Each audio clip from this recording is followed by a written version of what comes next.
안녕하세요. IT누공 김 부장입니다. 오늘은 오라클 아이덴티티 기능, 아이덴티티라는 기능이 오라클 12C에서 12C 이상 버전에서 추가되었는데요. 이 뉴 피처 기능인 아이덴티티에 대해서 공부해 보도록 하겠습니다. 제 개인적으로는 굉장히 반가운 기능입니다. 기존의 MySQL 마리아DB에 오토 인크리먼트가 있는데요. 이 기능이 있을 때 항상 생각했던 겁니다. 왜 오라클에는 이 간단한 기능이 없을까? 이 편한 기능이 없을까? 이런 생각했는데요. 여러분들도 같이 공부해 보시면 이 기능이 상당히 유용하다는 걸 아실 수 있을 겁니다. 그러면은 바로 어, 쿼리를 통해서 이 기능을 공부해 보도록 하겠습니다.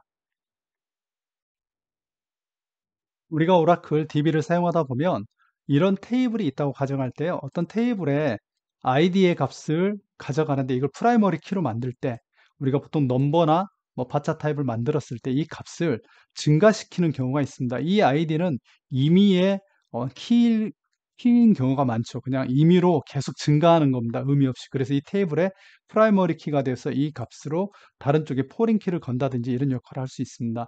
근데 좀 전에도 말씀드렸지만 마리아DB MySQL에는 이게 오토 인크리먼트가 있어서 이 값을 설정하고 사용하는 데 굉장히 편리합니다. 근데 오라클에는 이 기능이 없었는데요. 없다 보면 이 값을 우리가 뭐 시퀀스를 만들어서 넣는다든지 이렇게 작업을 많이 하시잖아요. 오라클에서는. 근데 이 작업을 쉽게 할 수 있는 게 아이덴티티입니다. 그 내용을 바로 한번 만들어 보도록 하겠습니다. 예, 제가 여기에 이미 샘플을 다 만들어 봤고요. 이런 내용입니다. 방금과 동일한 그 테이블인데요. 테스트 아이덴티티라는 테이블을 만들 때 아이디를 넣고 이 넘버형으로 넣은 다음에 여기까지가 이제 들어가는 구문입니다. generated always. 이게 always가 이제 옵셔널한 값인데 여기에 세 개의 값이 들어갈 수 있습니다. 이것도 하나하나 바로 설명해 드릴게요. 이렇게 하게 되면 이 구문을 쓰게 되면 어떻게 되냐? 네, 이 아이디 값이 넘버 타입이 되고요. 넘버 타입에 자동으로 값이 들어가는 겁니다. 이해가 안 되신다면 바로 한번 실습을 해볼게요. 자, always로 만들어 보겠습니다. generated always. 자, 테이블을 만들어 보고요. 네, 만들었고요. 그럼 이게 아이디가 있는데 이 아이디를 넣지 않고 테이블에 입력을 하면 이 값이 자동으로 들어오게 됩니다. 자, 해볼게요. 네, 작업이 완료됐고 아이디는 넣지 않았지만 이 아이디의 값이 자동으로 들어오는 것을 확인할 수 있습니다. 이렇게 1이 들어오는 겁니다. 또 하면 2가 되겠죠? 자, 2. 그런데 이 always는 한 가지 어, 제약사항이 있는데요. 이 always를 넣게 되면 이 값에 임의의 다른 값, 그러니까 지금 1, 2가 됐는데 3이 온다고 그래서 내가 3을 이렇게 넣는다든지 너를 넣는다든지 다른 값을 넣어서는 안 됩니다. 자, 한번 해볼까요? 오류가 납니다. 널도 오류가 나죠. 물론 이렇게 생각하시면 돼요. 이렇게 쓸 일이 있냐? 예, 거의 없습니다. 그래서 만일 혹시 여러분이 이 기능을 이제 알았다. 이 기능을 쓰면 되겠구나. 그러면 여기까지만 보셔도 됩니다. 그리고 바로 이걸 사용하시면 됩니다. 뒤에 나오는 always 말고 뭐 디폴트, 바이 디폴트, on null이 있는데요. 이 기능을 거의 사용하지 않을 거라고 생각돼요. 그래서 딱 여기까지만 나는 보고 빙고 찾았다 하면은 이거 그냥 쓰시면 됩니다. 자, 여기까지가 always입니다. always 옵션의 사용 방법입니다. 그래서 제가 이걸 알고 공부하고 쓸 때도 다 always만 씁니다. 다른 걸 쓸 일이 없거든요. 그래도 자, 두 번째 기능을 있는지 어떤 기능이 있는지 아는 게 중요하니까 다음 기능도 한번 볼게요. 여기에 always가 아닌 by default를 넣을 수 있는데요. generated by default. by default를 넣으면 어떻게 되냐? 너를 제외한 값을 임의로 넣을 수가 있습니다. 자, 한번 해볼까요? 자, 여기를 일단 테이블을 기존의 거를 삭제하고요. 자, 아이 디폴트로 테이블이 만들어지고요. 똑같습니다. 그 다음에 아이디 없이 값을 넣게 되면 아이디 없이 값을 넣게 되면 값이 들어오겠죠? 예, 들어오게 됩니다. 그런데 여기에 내가 뭐 3을 넣는다든지 한번 해볼게요. 3을 넣으면 아까 always로 했을 때는 안 들어갑니다. 이게 다른 값을 넣으면 안 되거든요. 근데 by 디폴트로 하면 이게 들어갑니다. 예, 삽입이 됐죠? 그래서 보면은 이렇게 3이 들어갑니다. 네, 이렇게 넣을 수 있다는 게 바이 디폴트입니다. 근데 이렇게 넣으면 안 되겠죠. 자, 왜 안 되는지. 이렇게 하면 2가 들어갔죠. 그 다음엔 뭐겠어요? 3이죠. 얘가 만들 수 있는 건.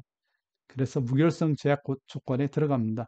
이 내용에 대해서는 제가 조금은 상세한 내용이니까요. 가벼운 내용을 여러분이 꼭 알아야 될 내용만 이야기하고 후반부에 다시 좀 설명을 하는 시간을 갖도록 할게요. 자, 여기까지만 알면 돼. 바이 디폴트로 쓰면 널이 아닌 다른 값도 넣을 수 있구나. 근데 뭐 내가 이런 걸 쓸 일이 없다. 그러면 넘어가시면 됩니다. 자, 세 번째. by default on null. 예, by default에 on null이 붙었죠. 무슨 이야기냐? null을 포함한 임의의 값을 넣을 수 있다는 겁니다. by default는 null을 넣을 수가 없습니다. null을 넣으면 에러가 나요. 그런데 by default on null은 이것도 가능하다는 겁니다. 한번 해볼게요. 자, 값이 들어오고요.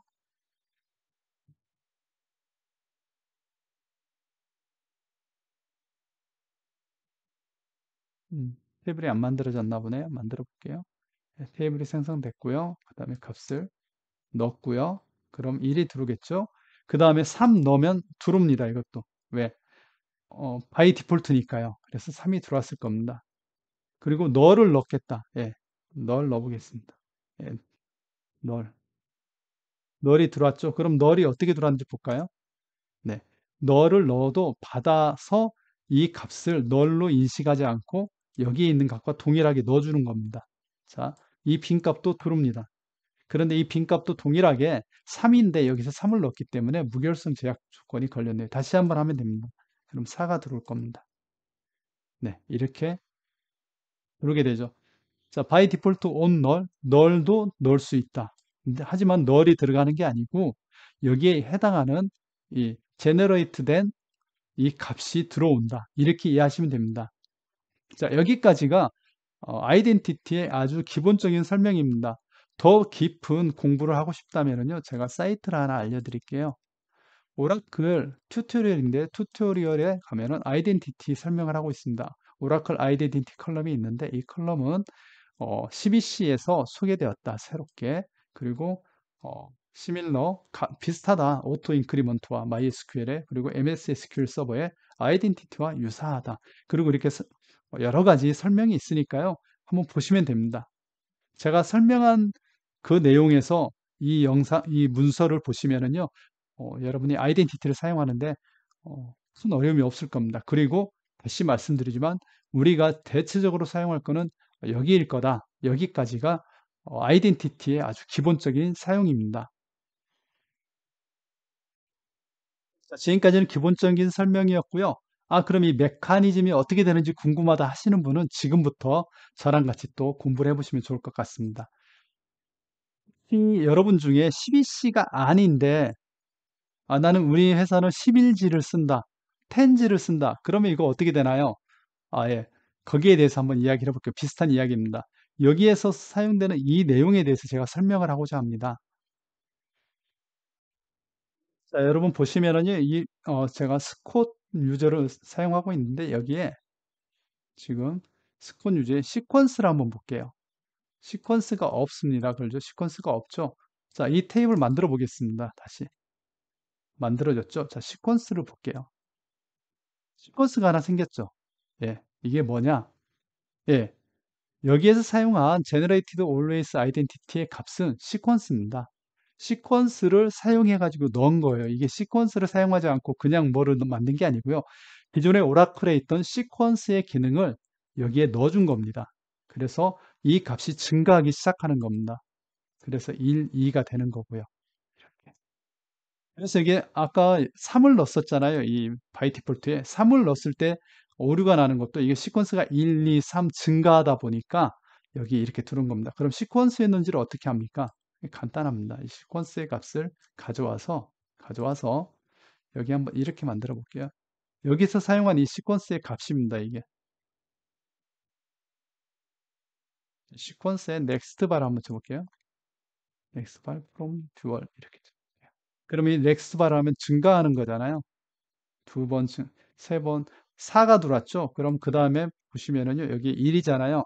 이걸 집어넣으면 5가 들어올 겁니다. 왜? 시퀀스가 증가했으니까요. 시퀀스에 대해서 좀 아신다면은 이 내용이 아주 쉽게 아마 다가올 겁니다. 자, 집어넣었죠? 그러면 2가 오는 게 아닙니다. 예, 5가 오게 됩니다. 왜? 시퀀스가 증가됐으니까요. 그래서 좀 더 우리가 메커니즘을 생각할 때는 '아 이게 시퀀스였구나.'라고 이해하시면 됩니다. 그러다 보니까 이 테이블을 지울 때 그냥 제가 퍼즈로 지웠는데 이 부분도 눈여겨 보신 분이 있으면 아주 눈썰미가 좋으신 겁니다. 그냥 지우게 되잖아요. 자, 삭제됐죠? 그럼 이 시퀀스 어떻게 될까요? 네. 삭제되지 않습니다. 왜? 연관된 테이블이 아직 휴지통에 있기 때문입니다. 휴지통. 그래서 휴지통에 있는 이 값을 지워주면은 저 시퀀스가 같이 삭제됩니다.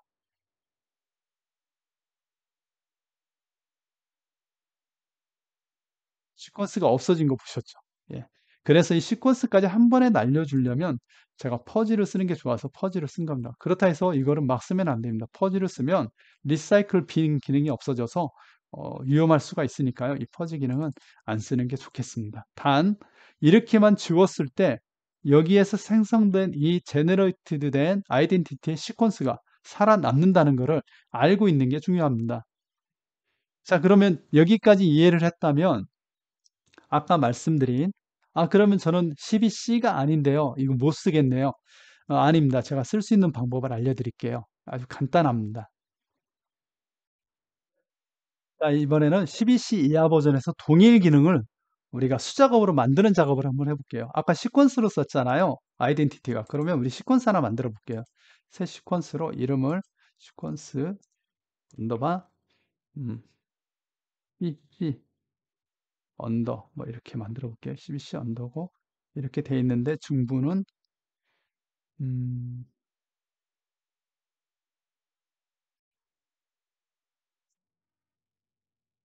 1부터 시작하고 1부터 하고 최소값은 1이고 최대값은 한 100이라고 해볼게요. 그리고 생성. 자, 그러면 시퀀스가 만들어졌네요. 그렇죠? 이 시퀀스가 하나가 만들어졌는데 이 시퀀스를 보시면 1부터 시작하는 시퀀스입니다.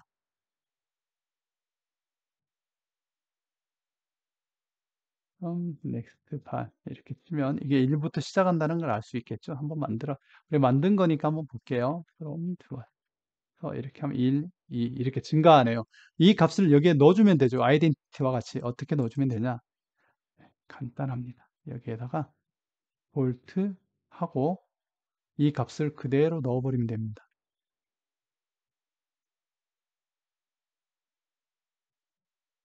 이 테이블 한번 만들어 볼게요. 네, 생성이 되었죠? 그러면 여기 있는 걸 그대로 넣어 볼게요. 인서트 하는 걸 만들어져라. 네, 들어갔죠? 그럼 이 값이 지금 우리가 아이덴티티를 안 썼지만 디폴트로 시퀀스로 썼기 때문에 동일한 효과를 가져오는 겁니다. 예, 이렇게 아까 넥스트 발 했으니까 3이 들어온 거죠. 이제 3, 4, 5, 6 이렇게 사용할 수 있습니다. 아이덴티티와 동일하죠, 사실은. 어, 저는 사실 CBC에 이 아이덴티티 기능이 나오기 전부터 저는 이런 식으로 좀 많이 즐겨 썼거든요.